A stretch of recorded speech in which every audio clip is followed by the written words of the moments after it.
Hello everyone, I'm CA Sabanaz. Welcome to my channel Miraculous Taxes. Today I'm here with a video on a very important topic, revision in 1.5 days gap of CA final exams. Exams के time आपके पास बहुत कम time होता है revision करने के लिए। एक बार आपके एग्ज़ाम स्टार्ट हो गए तो बस फिर ऑल्टरनेट डेज पर सारे पेपर्स होते हैं। एक्सेप्शनल केसेस में कभी एक्स्ट्रा गैप मिल जाता है जब कोई पब्लिक हॉलीडे आ जाए बिकॉज ऑफ फेस्टिवल्स, और ये एग्ज़ाम के बीच का gap he most crucial and important time होता है एग्ज़ाम के लिए। आपको रिवाइज करना है, वो भी ऐसे कि मैक्सिमम कोर्स कवर कर पाए।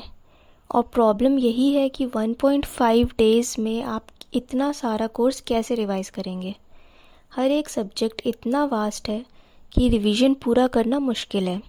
इसलिए आपके पास एक प्रॉपर रिवीजन प्लान होना चाहिए जिसको आप अच्छे से फॉलो करके ज़्यादा से ज़्यादा रिवाइज कर पाएँ।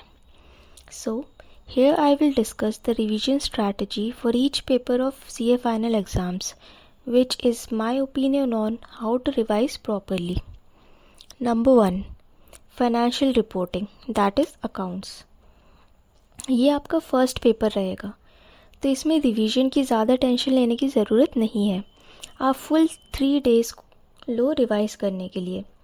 फर्स्ट 2 डेज़ में प्रैक्टिकल टॉपिक्स कवर करो और एग्ज़ाम के एक दिन पहले इंडेस रिवाइज करो। इंडेस जितने अच्छे से रिवाइज होंगे उतना अच्छा रहेगा आपके लिए। बट ये ध्यान रखना है कि आप रिवीजन नोट्स के थ्रू ही करो, चाहे वो नोट्स सेल्फ मेड हो या किसी टीचर के या किसी और के बनाए हुए।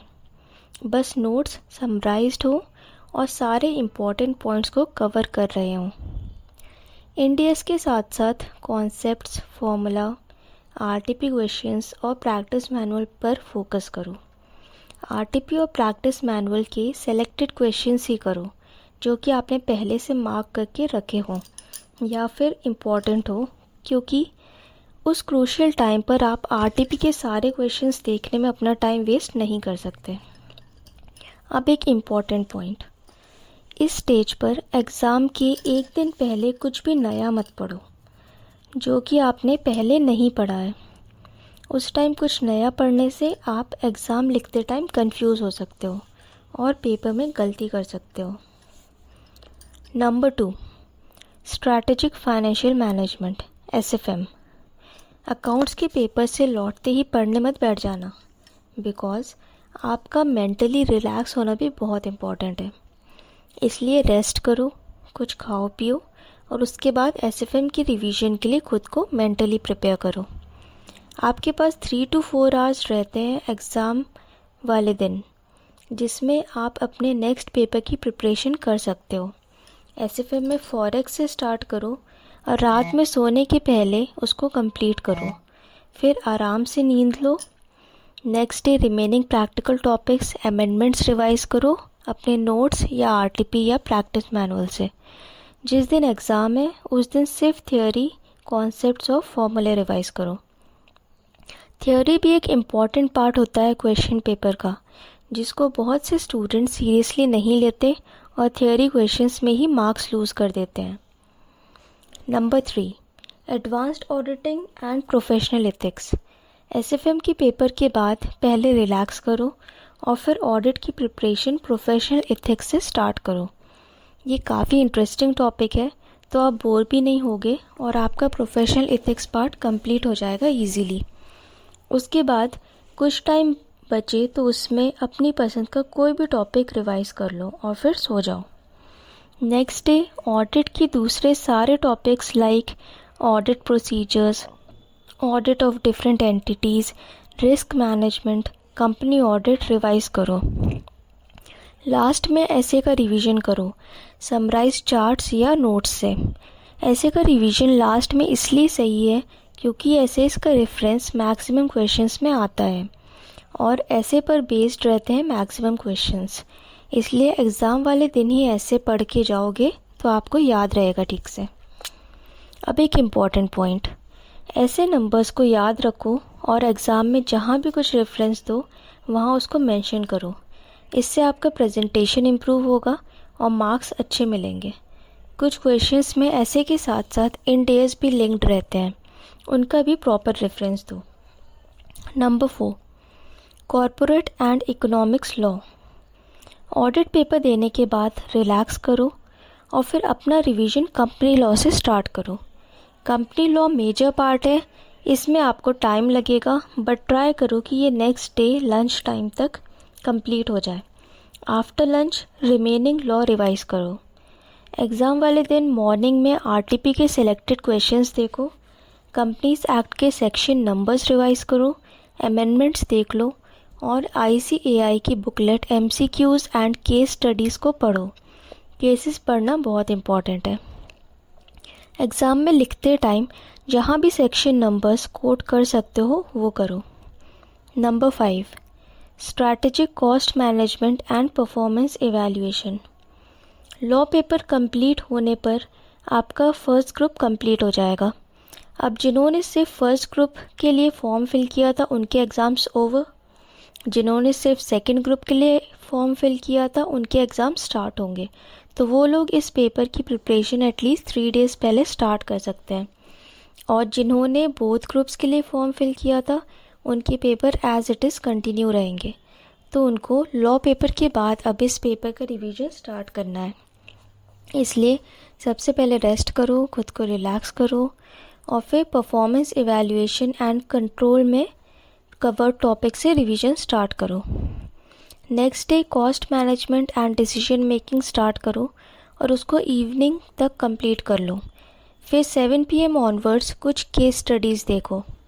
ICAI का मटेरियल अवेलेबल है, उससे आप केस स्टडीज़ देख सकते हो और फिर सो जाओ।